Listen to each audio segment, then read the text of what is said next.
Assalamualaikum warahmatullahi wabarakatuh. Waalaikumsalam warahmatullahi wabarakatuh. Bismillah, alhamdulillah, amma ba'd. Ingkang kula hormati, ingkang kula banggakan, dan yang berbahagia pada hari ini, walaupun belum sepenuhnya berbahagia karena menunggu hari pernikahan, tapi hari ini sudah berbunga-bunga. Mas Kang Muhammad Adi Haikal ya, dengan Mbak Fitriawati, terus Kang Rohadi dengan Mbak Nulailatul Badriyah, dan Kang Deni Ramadhani Putra dan Mbak Waleni, semuanya yang sama-sama dimuliakan Allah Subhanahu wa taala. Dalam format ini Mbak, ada catatan nomor 21 maksud perkawinan. Cuma sengaja nggak saya tanyakan, nanti ditanyakan langsung di forum seperti ini. Sebelumnya Mbak Mas di kantor urusan agama, sebelum akdu nikah itu ada yang namanya proses bimbingan perkawinan. Sengaja ada proses di kantor urusan agama untuk memberikan penyuluhan kepada calon pengantin agar ketika menikah sah menjadi suami istri betul-betul sesuai dengan tuntunan syariat agama Islam. Yang pasti nanti sudah tim sana sudah ketemu ya. Mbak Fitria kapan menikahnya? Tanggal ini Fitriawati. Tanggal 10 bulan ini. Sekarang tanggal 6, berarti patang dina mani. Wah, parah. Kang Rohadi kapan sama anak? 29 Juni. 2 bulan lagi. Masih aman, masih siap-siap, masih aman. Mbak Waleni 1 Juni awal bulan. Oke. Yang paling dekat ini cepat tertenang. Baik, Mbak dan Mas yang sama-sama dimuliakan Allah, perlu Bapak ingatkan Mbak dan Mas, pertama dan yang paling utama ketika menikah itu adalah niat dan nawaitunya. Jangan sampai salah niat, salah nawaitu. Pasti ketika saya tanya Mbak dan Mas, jawabannya beda-beda. Ada yang tujuan menikah untuk membangun kebahagiaan. Ada yang tujuannya ingin punya momongan. Ada yang tujuannya memperbanyak keluarga, ya kan, macam-macam. Semua tidak salah. Tetapi Mbak dan Mas perlu Bapak ingatkan dan perlu Mbak dan Mas camkan dalam sanubari, ketika mau akdu nikah, mau menikah, niat dan nawaitunya harus sesuai dengan tuntunan syariat Islam. Apa Pak yang benar? Apa Pak yang baik? Apa Pak yang mulia? Maka tiada lain, niatnya adalah bi ibadatillahi ta'ala, karena niat ibadah. Udah yang lain mau memperbanyak saudara, mau mencari momongan, mau apa, itu nggak salah. Tapi yang paling utama adalah diingat-ingat, diniati di dalam hati, diniati bi ibadatillah, niat ibadah. Jelas? Niat apa? Ibadah. Nanti kalau Pak Naib atau siapapun yang menjadi penghulu tanya, ingat niatnya apa? Ibadah. Jelas? Apa Pak korelasi kawin dengan ibadah? Mas dan Mbak yang kami banggakan, Allah menciptakan makhluknya berpasang-pasangan. Ada bumi, ada langit, iya toh? Ada siang, ada malam, ada laki-laki, ada perempuan. Itu berpasang-pasangan. Mana dalilnya Pak? Nanya dalil. Wa khalaqnakum azwajan, dan kami ciptakan kalian semua azwajan, berpasang-pasangan. Nah, ketika jenengan Mas dan Mbak mau nawaitu, mau akad nikah, mau berpasangan dengan segala kekurangan dan kelebihan, maka itu berarti mengikuti perintah Allah. Berpasang-pasangan sih. Maka hal itu menjadikan esensi daripada menikah, yaitu bi ibadah. Pun jelas? Dieling-eling ya, dieling-eling.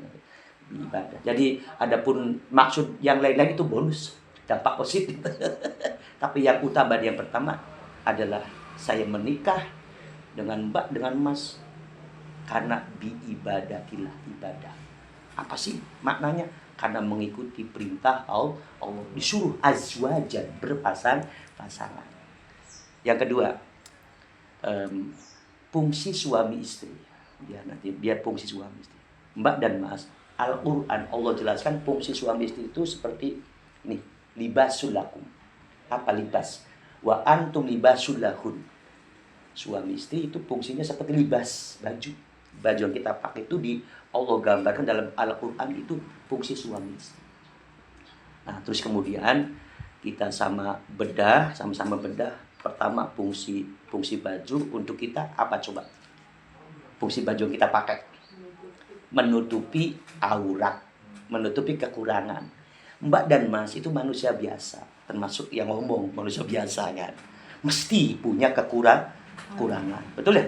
Kekurangan. Nah, kekurangan itu baju yang badan kita mesti ada kekurangan. Mohon maaf, misal ada belangnya, misalkan ada gatal-gatalnya, misal ada coak-coaknya, ya kan, itu kan kekurangan badan. Ketika dipakai baju, akhirnya nggak kelihatannya ganteng cantik kan. Padahal kalau dibuka baju lo aja ada bawang gorengnya misal. Nah, itu kan fungsi suami istri yang pertama digambarkan sebagai baju menutupi kekurangan. Mbak dan Mas itu manusia biasa, pasti punya kekurangan. Ari lebih sih aja diomong sama maning ya. Lebih pasti diterima mangsa burung ya Mbak Warleni. Sing lebih pasti diterima lah. Ya, kadang-kadang nggak terima itu kekurangan kan. Maka kekurangan itu fungsi suami fungsi istri adalah fungsi baju yang pertama itu ditutupi. Mbak nutupi kekurangannya akan menutupi kekurangan Mbak. Aja diwer-wer, pamali, dikena dosa. Jelas? Ditutupi gitu. Pertama, yang kedua fungsi baju, yang kedua di samping menutupi kekurangan, coba cacak ditakoni apa salah. Yang kedua fungsi baju untuk melindungi apa? Badan.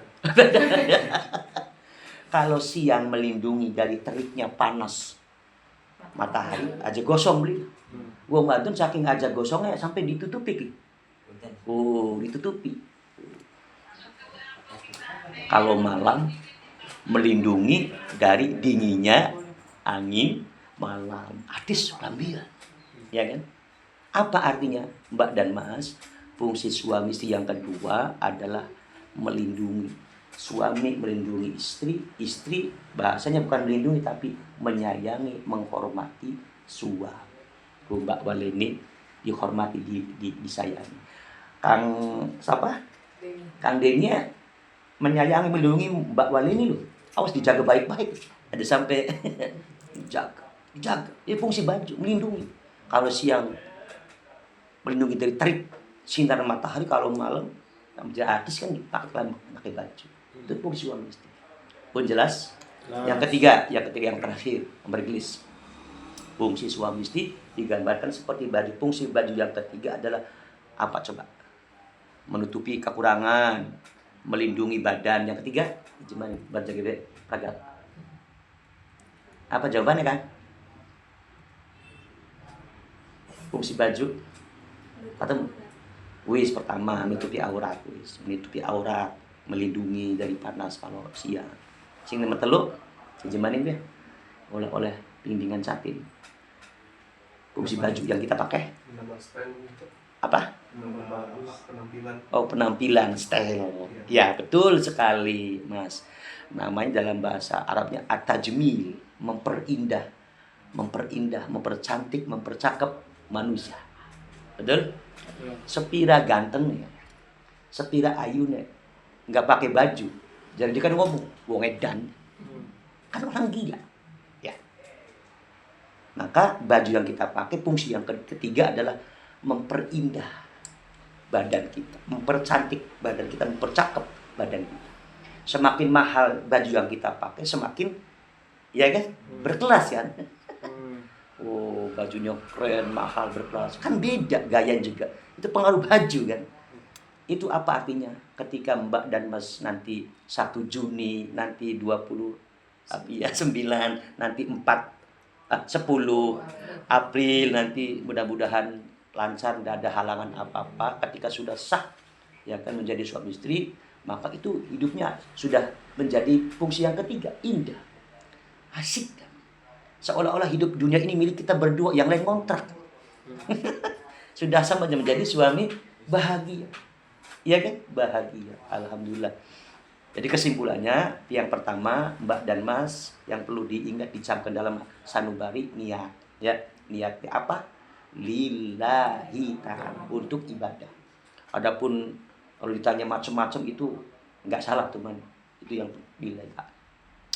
Yang kedua, fungsi suami istri. Yang pertama, Allah gambarkan seperti baju. Yang pertama, fungsi baju menutupi kekurangan. Semua kekurangan, punya kekurangan, tidak sempurna. Sebab bukan malaikat, bukan nabi, bukan rasul, manusia pun. Ketika ditemukan kekurangan, maka wajib suami menutupi istri, istri menutupi suami. Ya kan? Sekarang mah belum tahu. Nah, indah semua kan, masa-masa romantisme. Ketika sudah menikah kan, wah itu dia ngorok. Wajib misalnya mantutnya gede kan, weru bakal wis dari siji makan, iya kan, maka kun misalnya bila mana dianggap aib, ya wis aja wis ya. Jelas? Yang kedua apa mau kan?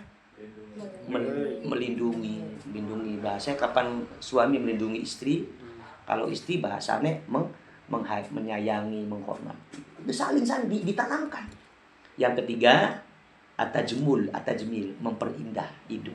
Ya, ketika sah suami istri akan menjadi bahagia. Yang terakhir penutup, Mbak dan Mas, hidup berumah tangga itu ibarat naik perahu, naik kapal. Ya, bahtera, kehidupan bahtera. Artinya apa, Pak? Artinya ketika Mbak dan Mas itu sah menjadi suami istri, pasti ada persoalan, problem. Ibaratnya seperti naik perahu. Di laut itu ditemukan ketika naik perahu apa? Pertama, badai. Ombak, gelombang gede. Iya kan? Bener nggak? Numpak perahu ki ya, ning laut ki. Luru-luru iwa kan. Di tengah-tengah samudra tiba-tiba apa? Badai. Kan badai kan. Apa yang dilakukan bagi nahkoda Jurmudi? Maka buang jangkar supaya tenang dulu. Ajak ngelawan badai. Bahkan lawan badai apa konsekuensinya? Malaikat. Terbalik. Apa maknanya? Ketika Mbak dan Mas misal di tengah kehidupan rumah tangga ada persoalan yang luar biasa, maka ingat pesan Pak Ajis. Ibarat perahu, buang jangkar, tenang dulu. Biar jangan sampai melawan badai. Kalau melawan, dilawan. Wassalamualaikum. Apapun persoalannya, ketika ada badai, tenang dulu. Terus dicermati, rembuga. Apa sih persoalan? Cari benang merahnya, cari solusi. Aja nganggo emosi, aja nganggo egois. Wah, kok rusak terbalik. Ya, Masya Allah. Yang kedua, di samping badai gelombang di tengah laut, apa yang ditemukan di tengah laut? Batu karang. Ya kan? Batu karang di laut ki, ana batu karang ki, Mbak. Ketika di tengah ada batu karang apa? Jermudi, nahkoda. Aja lempeng baik si perahu ki. Belok. Kira-kira aman jangan menabrak batu. Apa makna? Sama. Ketika persoalan modusnya berbeda-beda, ketika cari solusinya yang aman. Supaya apa? Perahu yang kita tumpaki, yang kita naiki supaya aman selama sampai tujuan. Apa tujuannya? Limardotillah, mendapat ridho Allah. Maka ibadah yang paling lama itu rumah tangga, Mbak Mas. Kalau sholat cukup 5 menit, assalamualaikum doa. Haji berapa hari? Bentar lagi haji, 40 hari pulang. Dibeli wah haji ya kan. Tapi kalau menikah itu ibadah, dari begitu saya terima nikah dan kawinnya, Mbak, bla bla bla bla. Saya juga menjadi nilai ibadah. Sampai kapan? Sampai nini ibadah luar biasa. Maka ketika awal menikah, Bapak eling awas niatnya. Pun jelas ya. Alhamdulillah. Kelingan beli gini balik ki. Elingan ya, aja eling. Niat, toli fungsi. Insya Allah asal teguh, asal niatnya mulia, apapun nanti badai yang menghadang batu karang bisa. Aja nganggu emosi, aja nganggu egois. Merusak bubrak. Gonta ganti emang dolanan apa? Ya, bukan 1 minggu, 2 minggu, bukan sehari, tapi terus. Makanya bismillah. Saya hidup sama di insya Allah. Ada pertanyaan? Cukup? Cukup. Kalau cukup, Mbak dan Mas izin di situ ada tuh kotak infak Basnas. Sepira lah diisi. Sudah aku diniati supaya berkah dan barokah. Demikian yang dapat Bapak sampaikan, kurang dan lebihnya mohon dimaafkan. Ya, mudah-mudahan apa yang disampaikan bisa bermanfaat. Wallahul muwaffiq ila aqwamit thoriq. Assalamualaikum warahmatullahi wabarakatuh. Waalaikumsalam warahmatullahi wabarakatuh.